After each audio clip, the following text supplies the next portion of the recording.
귀여운 여인 안톤 체호프 1899년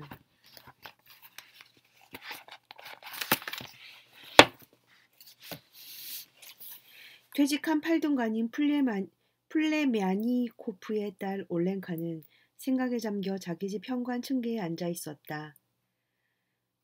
날씨는 무더운데 파리까지 짓궂게 덤벼들어서 기울어가는 해가 빨리 저물기만 기다려졌다. 검은 비구름이 이따금 생각난 듯이 습기찬 미풍을 일으키며 동쪽에서 몰려왔다.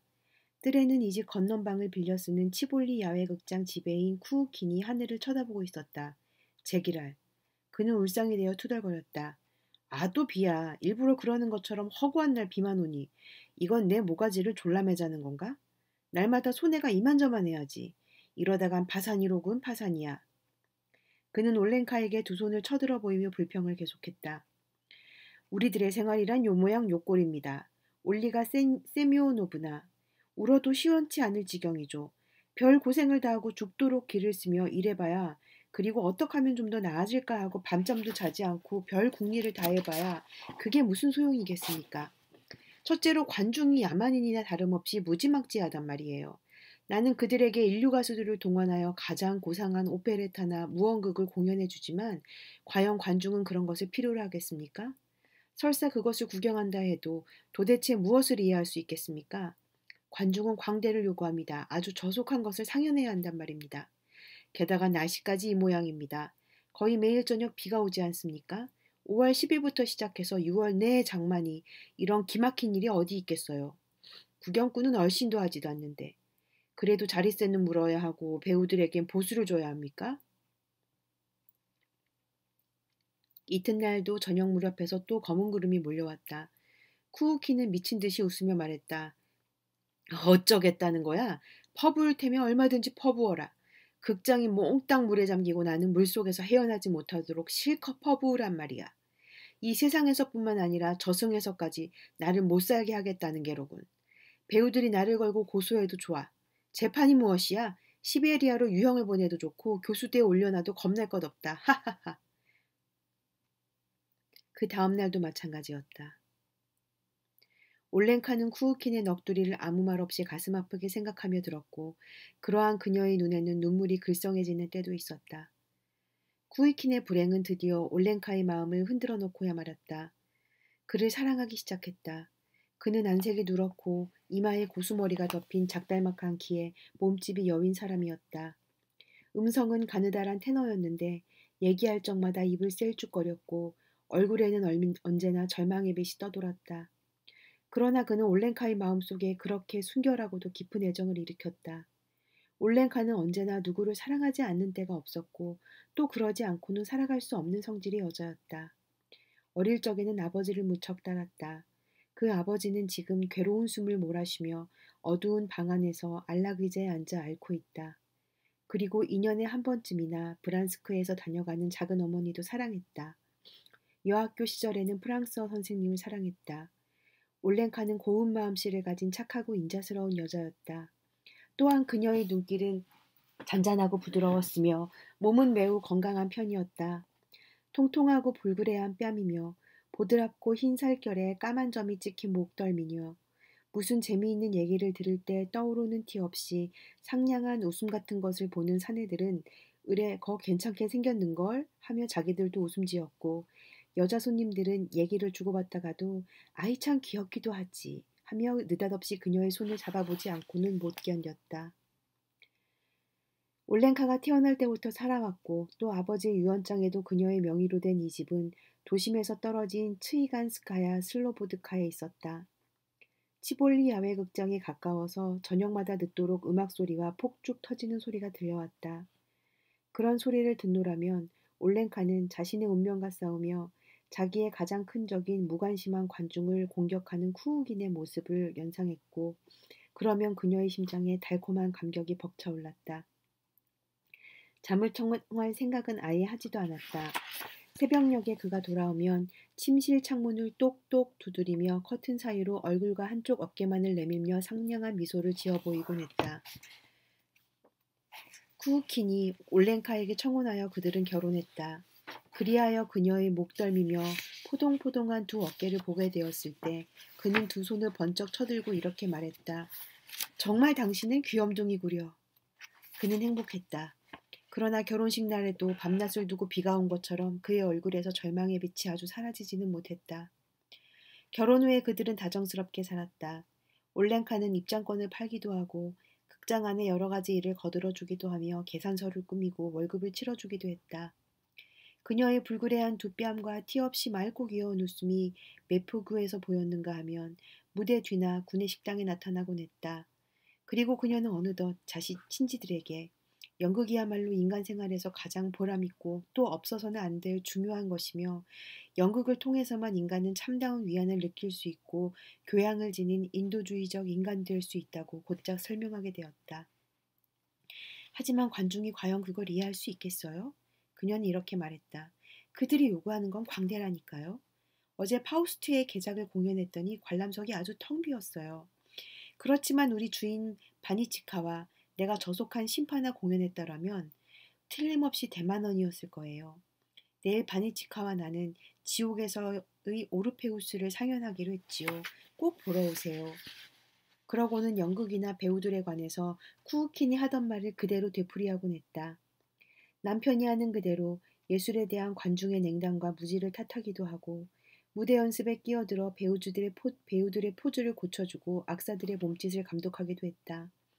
어쩌다 지방신문에 연극에 관한 악평이 실리면 눈물을 흘렸고 그 악평을 해명하려고 직접 신문사에 찾아다니기도 했다. 배우들도 올랭카를 좋아했다. 그들은 바니치카와나라거나 귀여운 여인이라고 그녀를 부르게 되었다. 그녀는 배우들을 동정해서 많지 않은 돈이면 돌려주기도 했다. 그러다가 만일 배우들이 약속을 지키지 않을 때에도 남편에게 일러 바치는 일은 없었고 그저 혼자서 눈물을 찔끔찔끔 짜고 말았다.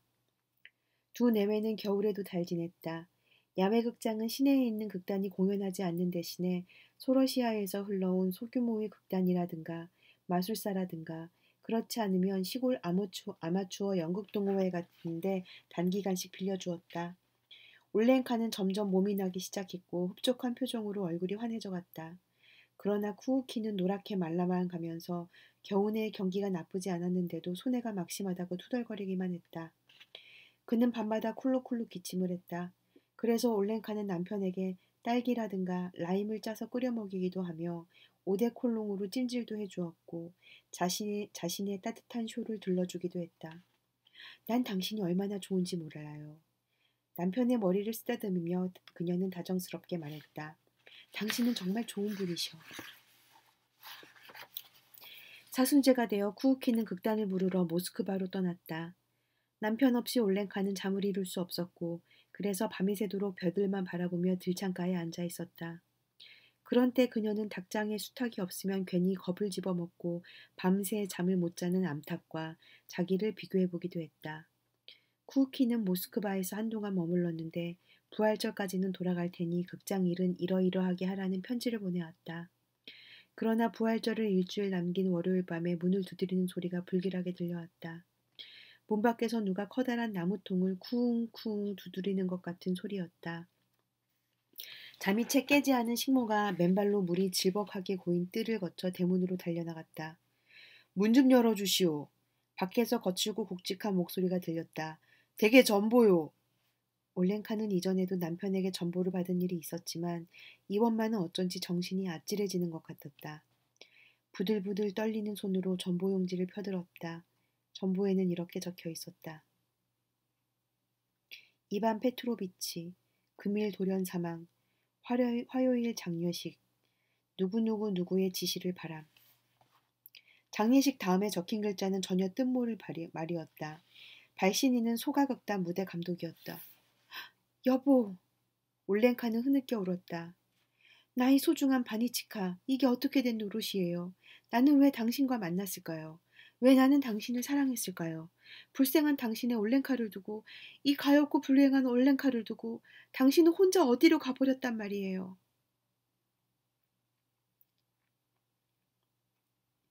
쿠우킨의 장례식은 화요일 모스크바에서 치러졌다.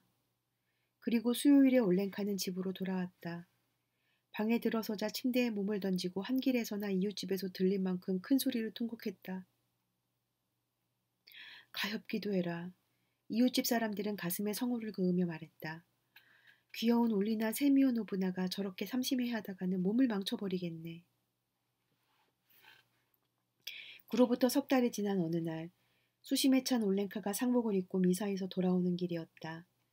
이곳에 사는 바실리 안드레이치 푸스토발로프도 역시 교회에서 돌아오는 길이었는데 우연하게도 올렌카와 나란히 걷게 되었다.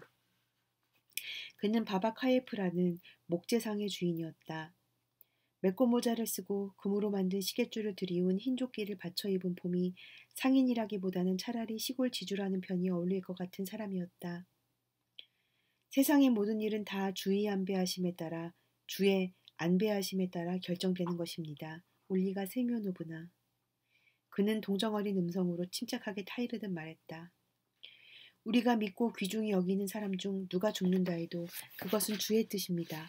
우리는 슬픔을 참고 그 뜻에 순종해야 하지 않겠습니까? 대문까지 올랭카를 바래다 준 그는 작별 인사를 하고 돌아갔다. 이런 일이 있은 후 그의 침착하고 위험 있는 음성은 그녀의 귓전에서 온종일 사라지지 않았고 눈을 감기만 하면 그의 검은 수염이 머릿속에 떠올랐다. 올랭카는 그를 퍽 좋아하게 되었다. 남자 편에서도 그녀에게 관심을 가진 것이 틀림없었다. 며칠 후 조금 안면이 있는 어떤 중년 부인이 커피를 마시러 집으로 찾아와서 식탁에 앉기가 무섭게 푸스토발로프의 말을 꺼내며 그가 아주 착실하고 믿음직스러운 신랑감이기 때문에 그 사람에게 시집가려면 뉘집식시든지 혹하고 덤빌 것이라는 말을 장황히 늘어놓고 간 일만으로도 넉넉히 짐작할 수 있었다. 그리고 사흘 후에는 푸스토발로프 자신이 찾아왔다. 그는 불과 10분이나 앉아 있었을까? 말도 몇 마디 하지 않고 돌아갔으나 올랭카는 벌써 그를 사랑하게 되었다. 어떻게 그에게 반해버렸는지. 그날 밤새도록 잠을 이루지 못하고 열병에 걸린 사람처럼 들떠 있었다. 그래서 아침이 되기가 바쁘게 그 중년 부인을 불러오게 했다. 곧 혼담이 성립되었고 그 다음 결혼식도 끝났다. 결혼한 후 부스토발로프와 올랭카는 의족해 지냈다. 남편은 보통 점심때까지 상점에 앉아 있다가 일을 보러 밖으로 나가곤 했다. 그러면 올랭카가 그를 대신하여 저녁때까지 앉아서 계산서를 꾸미기도 하고 물건을 팔기도 했다. 목재는 해마다 2알씩이나 값이 오른답니다. 물건을 사러 오는 손님이나 아는 사람들에게 그녀는 이렇게 설명했다. 그도 그럴 것이 전에는 이 지방 목재만 가지고도 장사가 되었는데 지금은 우리 주인 바시치카가 목재를 구입하러 모길레프까지 해마다 다녀와야 합니다. 그리고 또 우님은 이렇게 말하며 그녀는 두 손으로 뺨을 감싸며 아주 놀란 표정을 지어 보였다. 아주 엄청나게 먹힌다니까요. 올랭카는 벌써 오래전부터 자기가 목재상을 경영해온 것처럼 느꼈고 또 목재야말로 인간 생활에서 가장 중요하고 피로 불가결한 물건이라고 생각하게 되었다. 그리고 대들보, 통나무, 석가래, 판자, 각재, 창재, 기둥, 톱밥 등등 이런 말들은 어릴 적부터 귀에 익은 것처럼 다정스럽게 들렸다. 잠을 잘 때에도 차곡차곡 쌓아 올린 두껍고 얇은 판자의 덤이라든가 어디론지 시외로 나무로 운반해가는 우마차의 기다란 행렬이라든가 길이가 30척이 넘는 7치 들보 각재가 고추서서 마치 군대처럼 제목 저장고로 행군하는 꿈을 꾸었다. 통나무, 들보, 판자 같은 마른 나무가 요란한 소리를 내고 서로 부딪히며 한꺼번에 무너져 내렸다가는 다시 저절로 쌓아 올려지는 꿈도 꾸었다. 그럴 때 올랭카는 소스라쳐 깨어나곤 했다. 그러면 푸스토발로프가 어린애 달래듯 했다. 왜 그러지 올랭카? 어서 성호를 그어요. 남편의 생각은 바로 아내의 생각이기도 했다. 남편이 방이 너무 넓다고 하든가 장사가 시원치 않다고 생각하면 그녀도 역시 그렇게 생각했다. 남편은 어떤 종류의 오락도 즐길지 몰랐다. 공휴일에도 그는 매일 집에만 틀어박혀 있었고 아내도 역시 마찬가지였다. 매일 집에나 사무실에만 박혀있지 말고 극장 같은데 구경이라도 좀 다녀보시지. 가깝게 지내는 사람들은 그녀에게 이렇게 권했다. 우리 바시치카와 나는 극장에 가지 않기로 하고 있지요. 그녀는 위험 있는 말투로 대답했다. 우리 노동자에게는 그런 우스꽝스러운 구경을 하고 다닐 여가가 없어요. 극장에 다녀봐야 뭐 하나 이로울 게 있어야죠. 토요일이면 푸스토발로프 내외는 저녁 기도에 참석했고 일요일엔 아침 미사에 참여했다. 교회에서 돌아올 때 그들은 부드러운 표정으로 나란히 걸었다. 아내의 비단 옷은 사락사락 기분 좋은 소리를 내었고 남보기에도 두 사람은 행복스러웠다. 집에 돌아와서는 버터빵에 여러 가지 잼을 발라 차를 마시고 케이크를 먹었다. 매일 점심때가 되면 이 집에서는 수프며 양고기며 오리를 볶는 냄새가 한 대문 밖 한길까지 풍겨나왔고 육식을 금하는 소재날에는 생선으로 요리를 만들었다. 그래서 누구나 이 집 앞을 지날 때 군침을 삼키지 않는 사람이 없었다. 사무실에는 언제나 사모바르가 끓고 있어서 손님들은 차와 도넛을 대접받았다. 일주일에 한 번씩 이 부부는 목욕탕에 갔다가 불그레하게 상기된 얼굴로 나란히 집으로 돌아오곤 했다. 덕분에 잘 지내고 있어요. 올랭카는 아는 사람을 만나면 이렇게 말했다. 남들도 모두 바시치카와 내가 사는 것처럼 행복하게 살 수 있게 해달라고 주께 간구한답니다. 푸스토발로프가 목재를 구입하러 모길레프에 다녀오는 동안 그녀는 퍽 적적해졌고 밤잠도 못 자고 눈물만 잤다. 그녀의 집 건넌방을 빌려 쓰는 젊은 군 수의관인 스미르닌이 저녁이면 이따금 놀러왔다. 그는 올렌카에게 이야기도 해주고 트럼프를 함께하기도 했는데 그녀에게는 여간 위로가 되는 게 아니었다. 스미르닌의 가정 얘기는 특히 그녀의 관심을 끌었다. 수의관에게는 처와 아들이 있었는데 처의 행실이 좋지 못하여 헤어졌다는 것이다. 그는 지금 자기처럼 몹시 원망하기는 하지만 아들의 양육비로 매달 40루블씩 보내준다고 했다. 그런 얘기를 들으며 올렌카는 한숨을 쉬고 머리를 흔들었다. 그가 측은히 여겨졌던 것이다. 주께서 당신을 구해주시도록 기도하겠어요. 층계까지 촛불을 들고 나와서 그를 보내며 올렌카는 말했다. 심심한데 와주셔서 참 고마웠어요. 주께서 당신에게 건강을 주시고 또 성모 마리아께서도 그녀의 말투는 남편을 닮아 침착하고 위험이 있었다. 아래층 문을 열고 나가려는 수의관을 일부러 불러세우고 그녀는 이렇게 충고했다. 블라디미르 플라토니치, 부인과 화해하셔야 합니다. 아드님을 봐서라도 부인을 용서해줘야지요. 어린 자식 마음에 그늘이 지게 해서는 안 되니까요. 푸스토발로프가 돌아오자 그는 남편에게 수의관의 불행한 가정 얘기를 소곤소곤 들려주었다.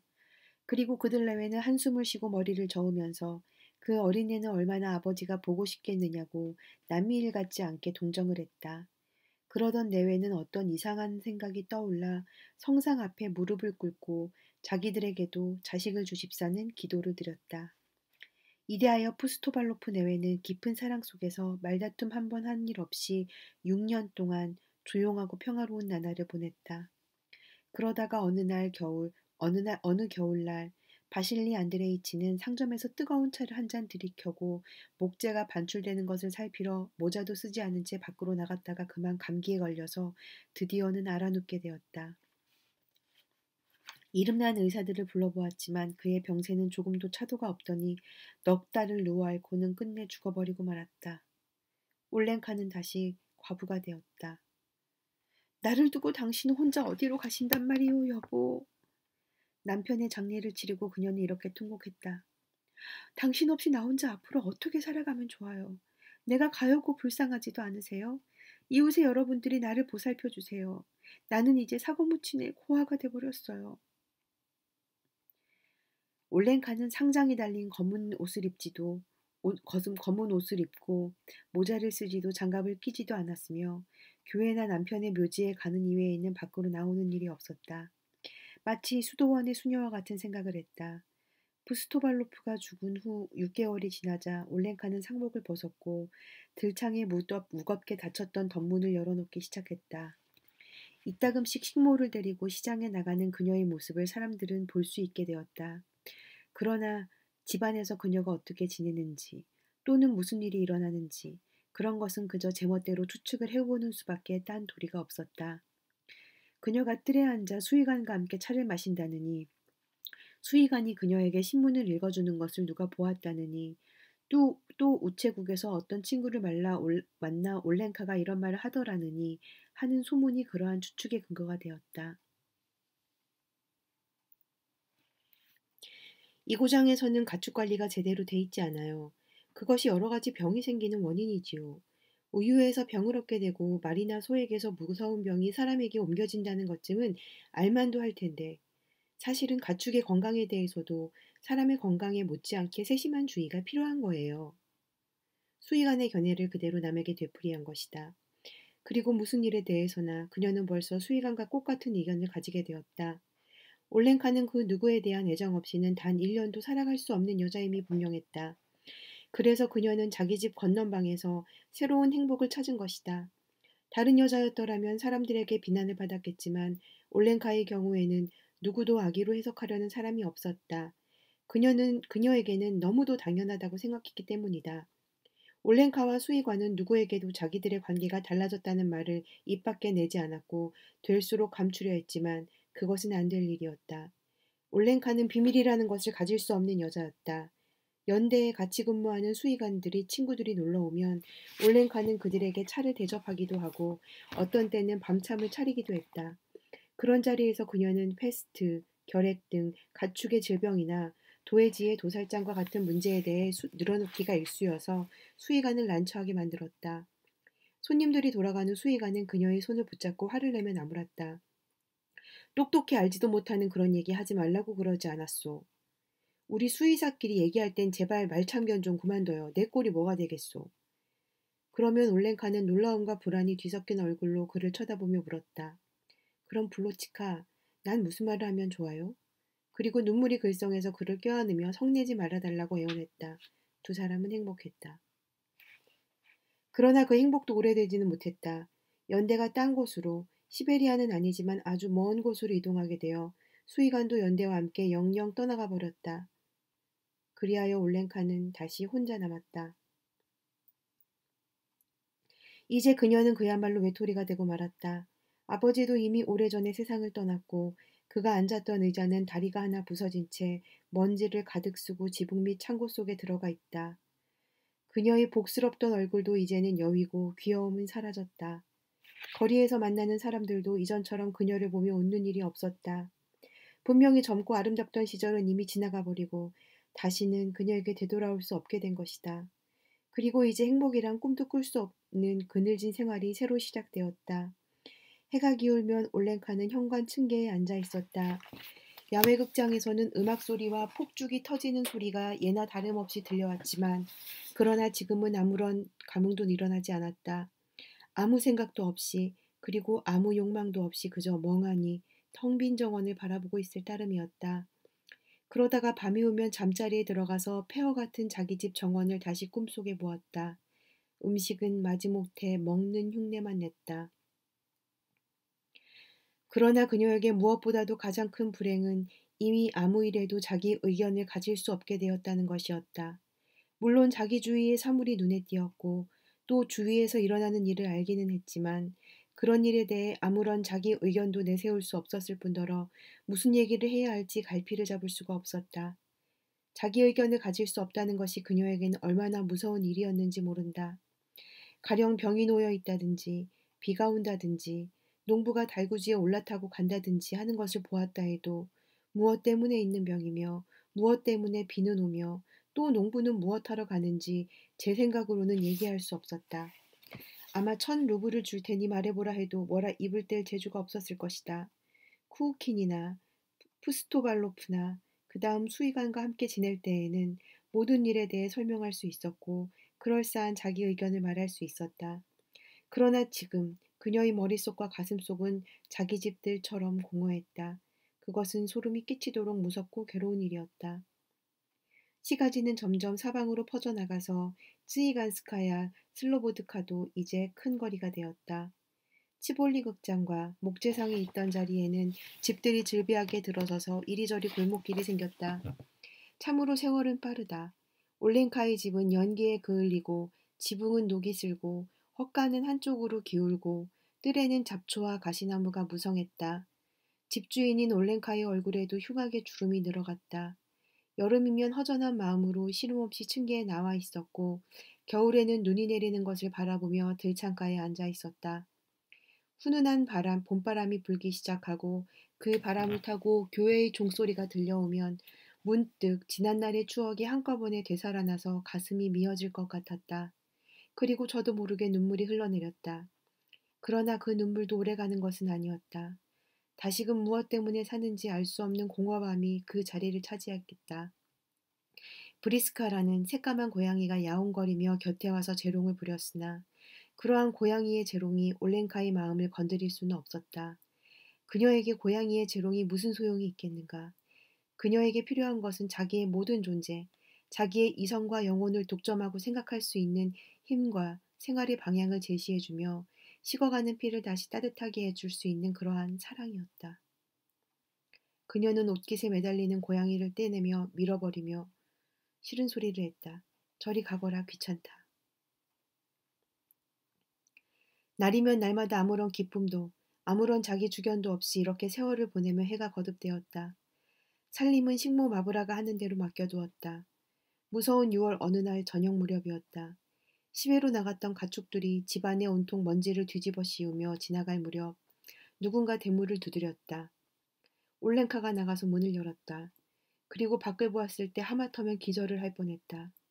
문 밖에는 이미 머리가 희끗희끗한 수의관이 평복을 하고 서 있었다. 순간 그녀에게 잊어버렸던 모든 과거가 되살아왔다. 그녀는 어쩔 줄 몰라. 한마디 말도 입 밖에 내지 못한 채 그의 가슴에 머리를 파묻고 흐느꼈다. 걷잡을 수 없는 흥분 속에서 그 다음 두 사람이 어떻게 집으로 들어오고 어떻게 차를 마시러 식탁에 와서 마주 앉았는지 알 수 없었다. 당신이 오셨구려. 기쁨에 떨리는 목소리로 그녀는 속삭이듯 말했다. 블라디미르 플라토니치, 어디 계시다 이렇게 찾아오셨어요. 아주 이 고장에 와서 살기로 했습니다. 소위관이 입을 열었다.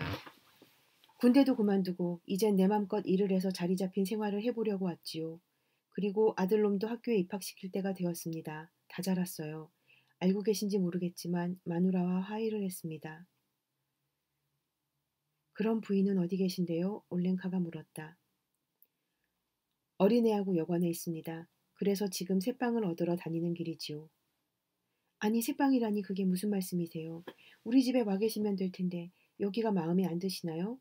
방세는 한 푼도 안 받을 테니 우리 집으로 오세요. 네? 올렌카는 다시 흥분하여 눈물을 흘렸다. 이 방을 쓰도록 하세요. 나는 건넌방 하나면 되니까. 그렇게 하시면 얼마나 좋은지 몰라요. 이튿날 지붕에는 벌써 페인트 칠을 하고 벽도 희게 칠하게 했다. 올렌카는 가슴을 펴고 두 손을 허리에 얹고서 집안을 돌아다니며 여러 가지로 일을 감독했다. 얼굴에는 예전과 같은 웃음이 떠올랐으며 마치 오랜 잠에서 깨어난 듯 그녀의 온몸에서는 활기가 넘치는 것 같았다. 수의관의 마누라가 아들과 함께 이사를 왔다. 밉게 생긴 얼굴에 머리를 짧게 자른 성미가 까다로울 것 같은 여민 몸집의 여자였다. 아들 샤샤는 10살 난 어린애치고는 키가 작고 뚱뚱한 편이었는데 눈이 파랗고 볼따구니엔 오목하게 파인 보조개가 있었다. 아이는 뜰에 들어서기가 무섭게 고양이를 쫓아서 달려나가더니 곧이어 명랑하고 즐거운 웃음소리가 들려왔다. 아주머니, 아주머니, 이거 아주머니네 고양이죠? 사샤가 올렌카에게 물었다. 새끼 낳으면 우리 하나 주세요. 우리 어머닌 쥐를 제일 싫어해요.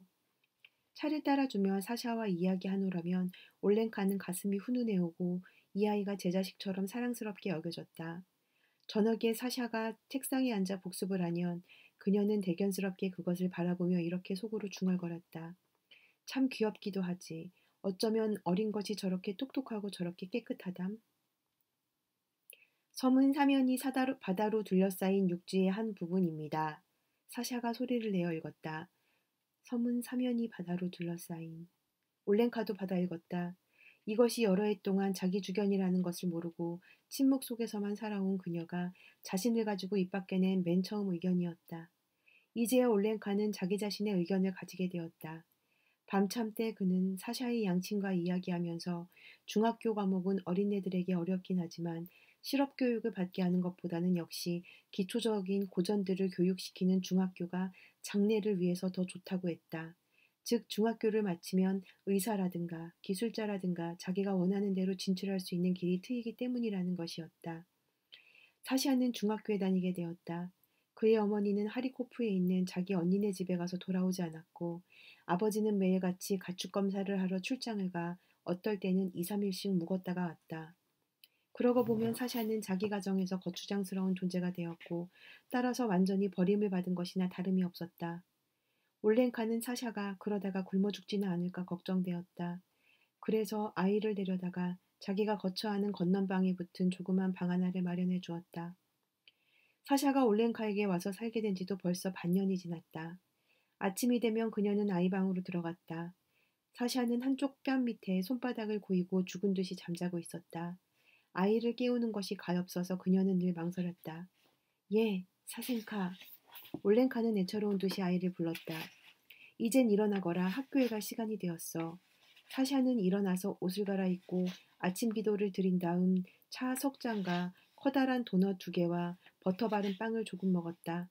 아침 식사는 잠이 채 깨지 못해서 뾰루통한 채 먹기가 일쑤였다. 그런데 사생카, 너 학교에서 배운 그 우화 똑똑히 따라 외지 못했더구나. 마치 아이를 어디 먼 곳으로 떠나보내기라도 하는 것처럼 그녀는 이렇게 타일렀다. 나는 항상 네 일이 걱정이란다.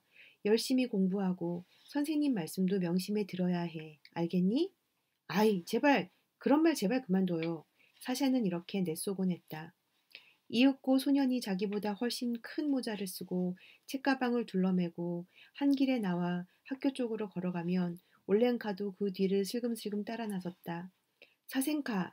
뒤에서 불러 세워서는 대추나 캐러멜을 손에 쥐어주기도 했다. 학교가 있는 골목길로 접어들면 사샤는 몸집이 큰 여자가 따라오는 것이 부끄러워서 뒤를 돌아보며 말했다. 이젠 돌아가요, 아주머니. 나 혼자라도 갈 수 있어. 올렌카는 멈추어 서서 소년이 학교 문 안으로 사라질 때까지 물끄러미 바라보았다. 소년에 대한 그녀의 애정이 얼마나 깊었는지 아는 사람은 없다. 과거에 사랑한 일이 있는 어느 누구에게도 그처럼 깊은 애정을 바친 적은 없었다. 모성으로서의 사랑이 날이 갈수록 불타오르는 지금처럼 그렇게 헌신적이고 순결하며 자기에게 희열을 주는 애정이 그녀의 영혼을 독차지해버린 일은 결코 없었다.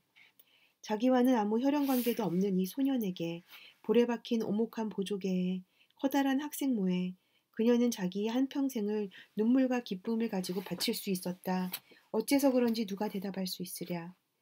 사샤를 학교에 바래다주고 올렌카는 흡족하고 평온한 마음으로 천천히 집으로 돌아왔다. 이 반년 동안에 한결 젊어진 그녀 얼굴에는 밝은 웃음이 떠날 줄 몰랐다. 길에서 만나는 사람들은 옛날처럼 그녀에게 친밀감을 느끼며 말을 걸어오게 되었다. 안녕하시오, 귀여운 올리가 세미오노브나. 요새 어떻게 지내십니까? 중학교 학과가 아주 어려워졌더군요. 시장에서 올렌카는 이런 말을 했다. 글쎄 어제는 1학년 애들에게 우화 암송과 라틴어 번역과 또 수학 문제까지 숙제를 내주었으니 그게 말이 됩니까? 아직 어린 아이들에게 부담이 너무 과하지 않겠어요? 그리고 올렌카는 교원들이며 학과며 교과서 등에 대해 사샤에게 들은 얘기를 그대로 늘어놓기 시작했다. 오후 3시에 점심을 먹고 저녁에는 함께 예습을 하느라 땀을 빼곤 했다. 사샤를 잠자리에 눕히며 그녀는 몇 번이나 성호를 긋고 입속으로 기도를 드렸다. 그 다음에야 자기도 자리에 누웠다. 그러고는 사샤가 대학을 마치고 의사나 기술자가 되어 마국간과 마차까지 있는 커다란 저택을 가지게 되고 또 결혼하여 자식을 낳고 이와 같이 아득히 먼 미래에 대한 환상에 잠겼다. 눈을 감고 그런 생각을 하노라면 뺨에는 하염없이 눈물이 흘러내렸다. 겨드랑이 밑에서 고양이가 갸르릉갸르릉 코를 골았다. 밤중에 벼랑간 대문을 꽝꽝 두드리는 소리가 났다. 올렌카는 겁을 먹고 일어나 앉았다. 숨이 막혔다. 가슴에서는 방망이질을 했다. 잠깐 사이를 두고 다시 노크 소리가 들렸다. 하리코프에서 전보가 왔구나. 온몸을 후들후들 떨면서 올렌카는 이렇게 생각했다. 사샤의 어머니가 그 애를 하리코프로 보내라고 전보를 쳤나 봐. 아, 이 일을 어쩌면 좋아.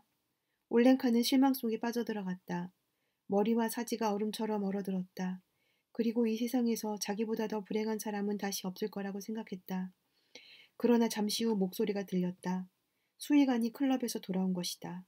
아, 고마워라. 그녀는 한숨을 몰아쉬었다. 가슴속에 뭉쳤던 무거운 것이 차차 풀리며 다시 가벼워졌다. 올렌카는 옆방에서 깊이 잠든 사샤를 생각하며 자리에 누웠다. 이따금 사샤의 잠꼬대가 들려왔다. 난 싫어. 저리 가. 때리지 마. 끝. 체호프 단편선 문예출판사 수록